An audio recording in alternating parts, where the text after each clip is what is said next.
राधे राधे। आखिर ये श्रृंगी ऋषि हैं कौन? शास्त्रों में श्रृंगी ऋषि की बड़ी चर्चा हुई। ये श्रृंगी ऋषि कौन हैं? शास्त्रों में व्याख्यान आता है, श्रृंगी ऋषि शास्त्रों में दो हुए हैं। एक समीक के पुत्र श्रृंगी ऋषि, दूसरे विभांडक के ऋषि विभांडक हैं, उनके पुत्र। विभांडक ऋषि एक बार गंगा जी में स्नान कर रहे थे। बहुत सुंदर जानकारी है और इस जानकारी को बढ़िया सुंदर ज़्यादा से ज़्यादा लोगों तक पहुँचे, इसलिए मैंने विचार किया कि सब तक ये है जानकारी पहुँचना चाहिए। एक बार विभांडक ऋषि गंगा जी में स्नान कर रहे थे। स्नान करते रहे काफ़ी देर तक अकस्मात उनका वीर स्खलित हो गया। वीर स्खलित हुआ, जल में वो वीर तैरने लगा। एक हिरनी ने उस वीर को जल के साथ में पी लिया। हिरनी जल पी रही थी, उसने पी लिया। जब पी लिया, अब होनहार की बात, क्योंकि शास्त्रों में जो लिखा है यह वास्तव में भगवान की लीला बड़ी विचित्र है और उस लीला को, उस माया को कोई जान नहीं सकता है। जैसे तुलसी बाबा ने लिखा भी है, अति विचित्र रघुपति चरित गावहीं परम सुजान, जे मति मंद विमोह बस हृदय धरहि कछुआन। भगवान की लीला अति विचित्र है। हिरनी ने उस विभांडक ऋषि के वीर को पी लिया, जिससे गर्भवती हो गई। समय आया, महाराज विभांडक के ही आश्रम में वो हिरनी आ करके उसने एक सुंदर प्रसव, एक बच्चा, मानवी बच्चा, यानी थी तो हिरनी लेकिन वीर ऋषि का होने के कारण वीर प्रधान था, बीज प्रधान, तो बढ़िया एक बालक, ऋषि बालक तैयार हो गया, बड़ा सुंदर। लेकिन पशु जैसा एक सींग उसके निकल आया। महाराज ने देखा, विभांडक ऋषि ने उस बालक को बढ़िया पाल पोस करके बड़ा किया। विभांडक ऋषि ने मन में विचार किया कि इस बालक को संसार की माया न व्यापने पावे, इसको हम माया से, मोह से दूर रखेंगे। किसी प्रकार की माया, उसमें भी स्त्रियों के पास इसको जाने ही नहीं देंगे, क्योंकि स्त्रियों के पास ये बालक जाएगा बिगड़ जाएगा। इसको पूर्ण ब्रह्म ज्ञानी बनाना है। ब्रह्म ज्ञानी बनाने के लिए उसको कहीं जाने ही नहीं दिया, जंगल में एकांत में रखा। अब वो स्त्री क्या है, स्त्री कैसी होती है, स्त्री नाम ही वो नहीं जान पाया। जब स्त्री, क्योंकि स्त्रियों से मिला ही नहीं। महाराज जाते भिक्षा लेकर के आते और भिक्षा ला करके बालक को पवा देते। काफी समय बीत गया, बालक लगभग 18-20 साल का युवा हो गया, लेकिन संसार का ज्ञान नहीं। ब्रह्म का तो ज्ञान हो गया, संसार का ज्ञान नहीं। ऐसा ये नैष्ठिक ब्रह्मचारी बड़ा तेज संपन्न, इतना तेज संपन्न हो गया कुछ कहने को नहीं। बालक धीरे धीरे बड़ा जब होने लगा, लेकिन इसके सींग था, इस सींग को अब क्या किया जाए। महाराज ने सोचा, अगर सींग रहेगा तो इसको लोग ना तो अच्छे से देखेंगे, ना इसका सम्मान होगा, और सींग ठीक नहीं, क्योंकि सींग तो पशुओं के होता है। यदि किसी व्यक्ति के, महान व्यक्ति के सींग उग आवे तो बड़ा दिक्कत होगी, जहाँ जाएगा हंसी होगी। वो चाहे जितना बड़ा विद्वान होगा, अरे विद्वान होंगे लेकिन सींग है। एक दिन की बात, अपने बालक को गंगा जी में बढ़िया सुंदर स्नान करवा रहे थे। यहीं कन्नौज के पास गुरसहायगंज है, कन्नौज के पास गुरसहायगंज है, वहीं पर गंगा जी में उस बालक को स्नान करवाया। वो सींग गिर गया, गंगा जी में वो सींग गिर गया। स्नान मात्र से गंगा जी में वो सींग गिर गया। जब सींग गिर गया, उसी स्थान का नाम पड़ गया श्रृंगी रामपुर।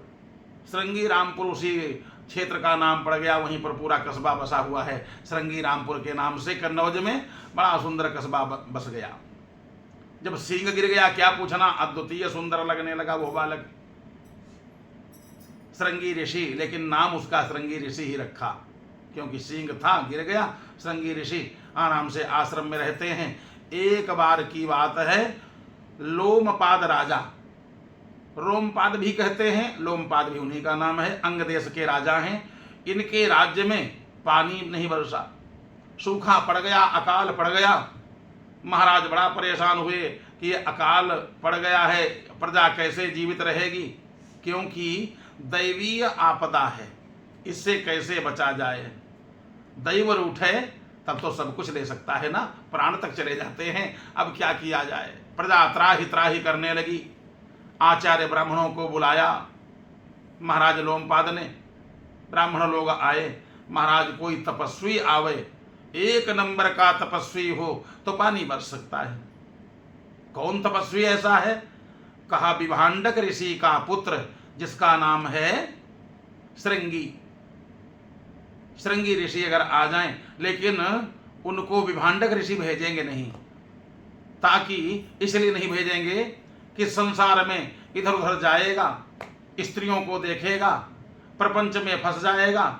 मैं अपने पुत्र को प्रपंच में फंसना नहीं चाहता हूं, क्योंकि स्त्री देखेगा, मोह जाल में फंसेगा। यह स्त्री, स्त्रियों में ये तो जीती जागती माया है। अगर फंस गया, तुलसी बाबा ने लिखा है, नारी बिबस नर सकल गोसाई और नाचे नट मरकट की नाई।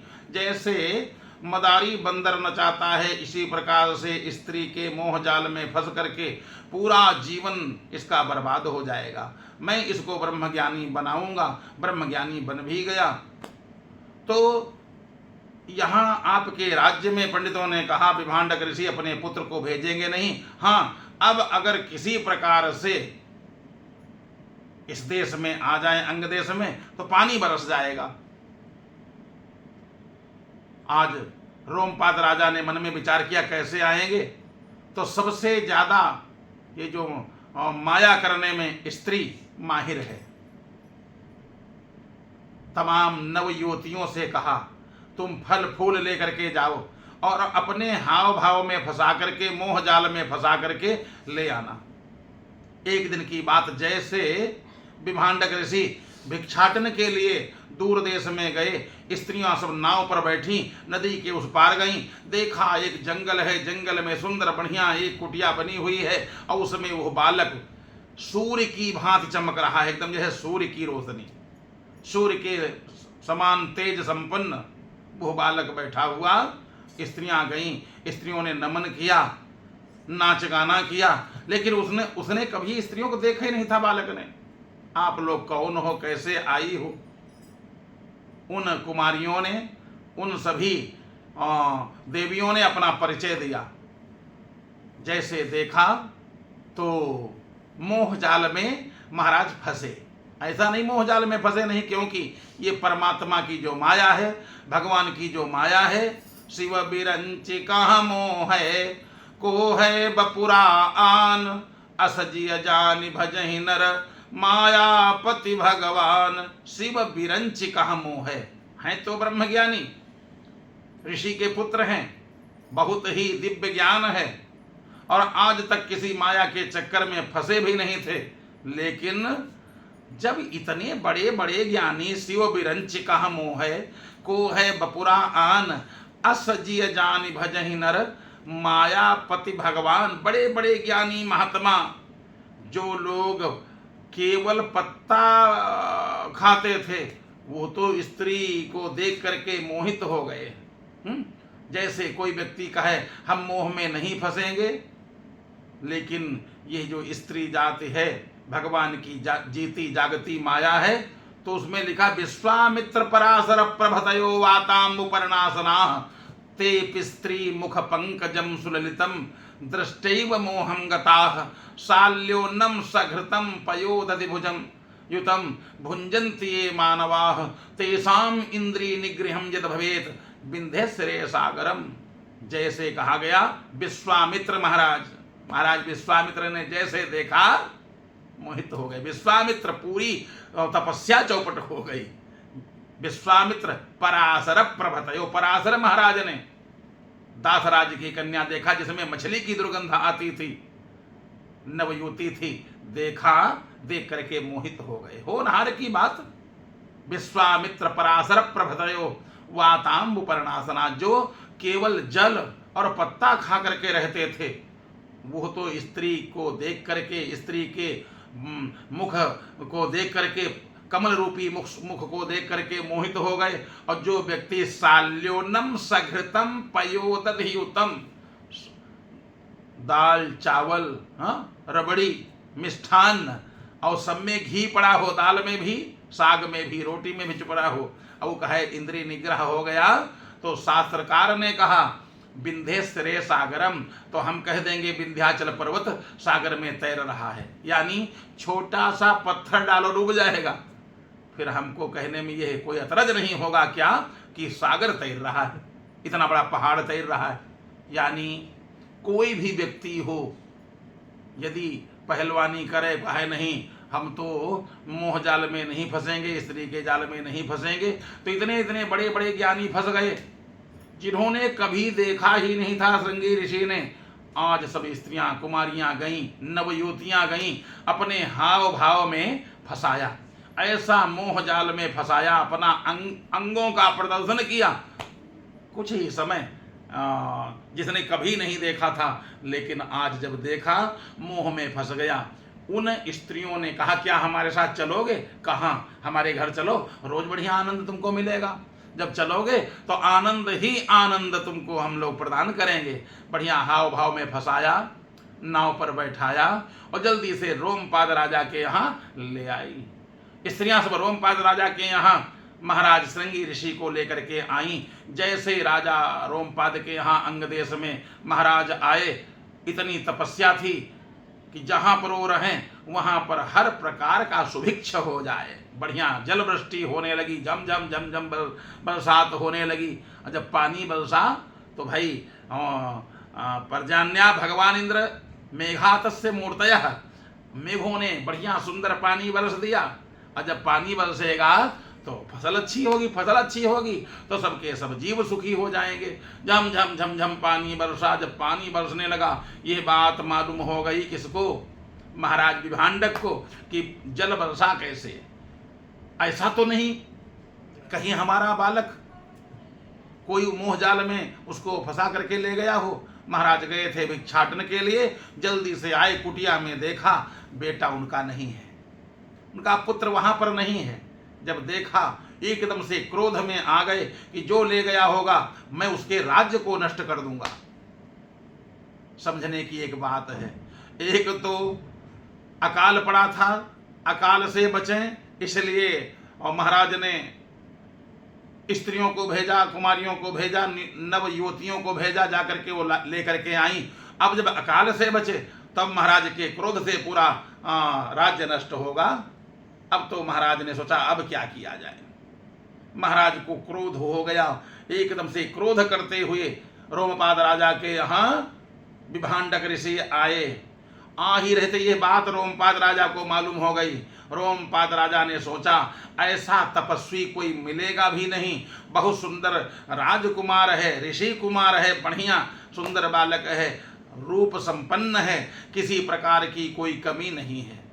पहले धन नहीं देखा जाता था, ज्ञान देखा जाता था। वास्तव में विद्या धनम सर्वधन प्रधानम, विद्या धन सभी धनों में प्रधान धन है।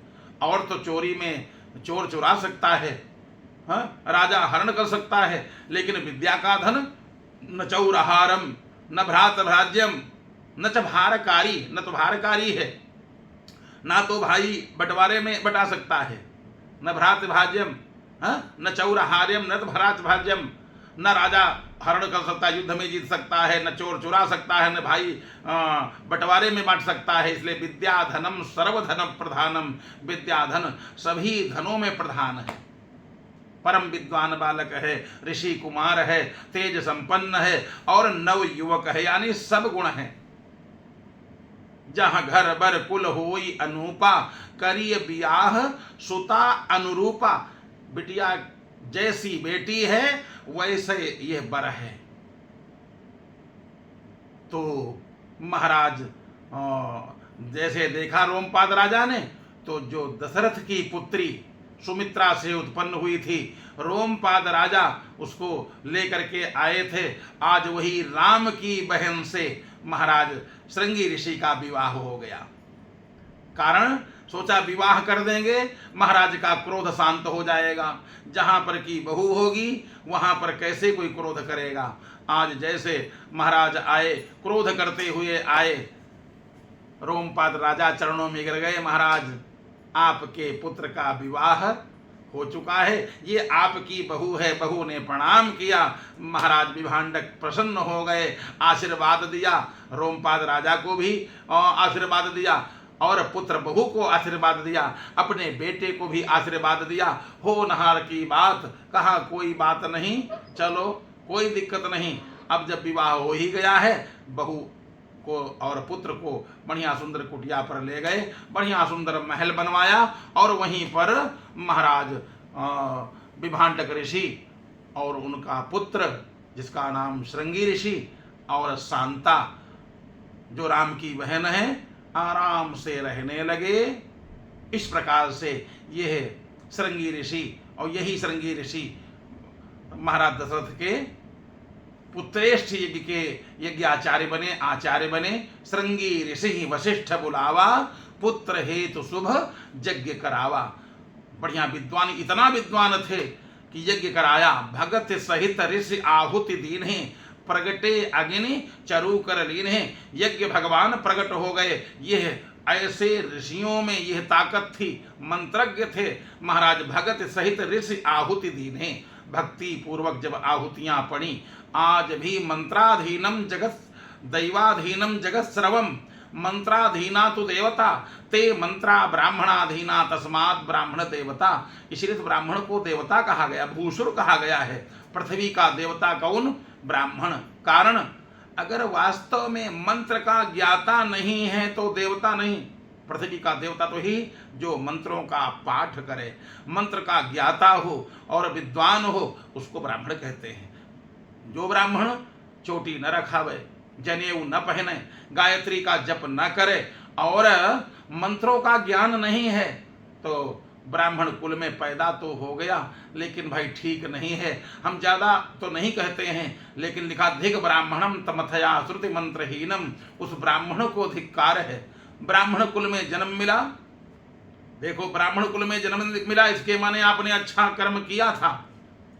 और अगर अब दुर्गुण करोगे तो हम ये नहीं कहते तुम ब्राह्मण नहीं रह जाओगे, इसको कहने की आवश्यकता नहीं है, परंतु बात ठीक नहीं। अगली बार ये मानव का जन्म मिलने वाला नहीं है। तो अच्छे कर्मों को करते हुए धिक ब्राह्मणम तमथया श्रुति मंत्रहीनम, उस ब्राह्मण को धिक्कार है जो मंत्र से अनभिज्ञ है, मंत्र नहीं जानता, मंत्र का पाठ नहीं करता, जो वैदिक नहीं, जो यज्ञ करता नहीं, यज्ञ कराता नहीं, दान देता नहीं, दान लेता नहीं, न पढ़े न पढ़ावे, तो ब्राह्मण खाली कुल में जन्म होना भाई केवल इतना ही ठीक नहीं है। इसलिए खड़ कर्म निरता सदाह। महाराज आए और देखो यज्ञ करा दिया। यज्ञ कराने से बढ़िया भगवान यज्ञ भगवान प्रकट हो गए और महाराज दशरथ का मनोरथ पूर्ण हो गया। महाराज दशरथ का मनोरथ पूर्ण हो गया, यानी भगवान के वंश का भी कल्याण करने वाले कौन है? ब्राह्मण हैं। हाँ, तो इसलिए अपने धर्म और कर्म को अच्छा करने की आवश्यकता है। जब भगवान के वंश का विस्तार ब्राह्मण करा सकते हैं, यानी महाराज दशरथ का वंश चला सकते हैं, तो अगर अच्छा कर्म करें तो यानी सब कुछ कर सकते हैं, और नहीं तो भाई कोई बात ही नहीं।